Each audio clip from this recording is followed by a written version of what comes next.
कनक वाली तकलीफ तो मैं तुहानू मैं सुन लो मेरी गल, मेरी गल सुन। देखो मैं अगे अंदर मीडिया नाल गल करदे इन्हां नूं इह गल कही, कनक दा मसला वड्डा मसला है। मैं ते तुसी कौन हुन्ने आ? कुरान च हजरत यूसुफ अलैहिस्सलाम दा वाकया तुसा सब ने कुरान पाक च पढ़िया, गल्ला जखीरा करन दा वाकया पढ़िया। गल्ला जखीरा करना कुरानी शऊर है, मेरे ते हर हुकूमत ते वाजिब है कि गल्ला जखीरा करना है।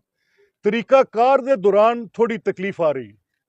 तकलीफ क्यों आ रही कि पहले हुकूमत आपदे आप नूं गंदम दे विच बजरिया फूड डिपार्टमेंट तुसी किसान दी जिल्लत, गिरदावरियां ते पटवारियां दी जिल्लत चेता है कि भुल गई है?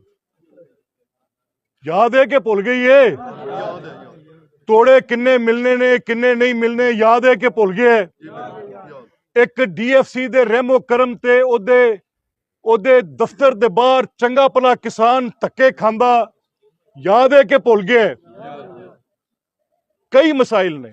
मेरा मसला मतलब कहन दा है कि अगर फूड डिपार्टमेंट अपने आप नूं गंदम चों बाहर कढ़दा है पिया, पर उस कुरानी हिकमत तो हुकूमत अपने आप नूं आज़ाद नहीं कर रही कि गल्ला जखीरा करो। फूड सिक्योरिटी है, किसान इस मुल्क नूं गज़ाई तहफ़्फ़ुज़ फराहम करदा है। जिस तरह अफवाज तुहानूं जगराफियाई तहफ़्फ़ुज़ देंदी है, इसे तरह किसान इस मुल्क नूं गज़ाई तहफ़्फ़ुज़ देंदा है। जिस तरह तुहाडे नज़रियाती सरहद की हिफाजत तुहाडी पार्लीमेंट करदी है, इसे तरह तुहाडी गज़ाई तहफ़्फ़ुज़ दी ज़ामन तुहाडा किसान है। किसान दी बहुत तकरीम है, किसान दी बहुत इज्जत है।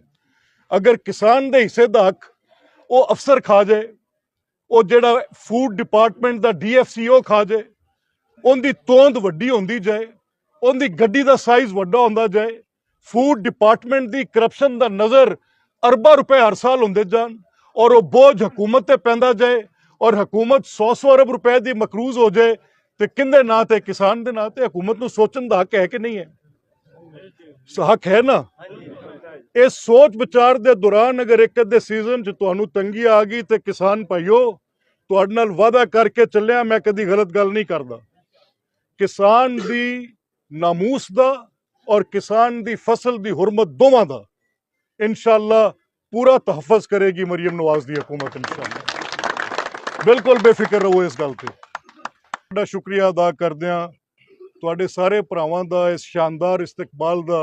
जदों दा मैं इत्थे शोरकोट खालिद खान दे पिंड नूं आउण लई उतरिया, जगह जगह ते कीती गई गुलपाशी, जगह जगह ते दोस्तां दे रिसैप्शनस दा मैं तुहाडा शुक्रगुजार हाँ। अल्लाह ताला तुहाडा हामी नासिर होवे।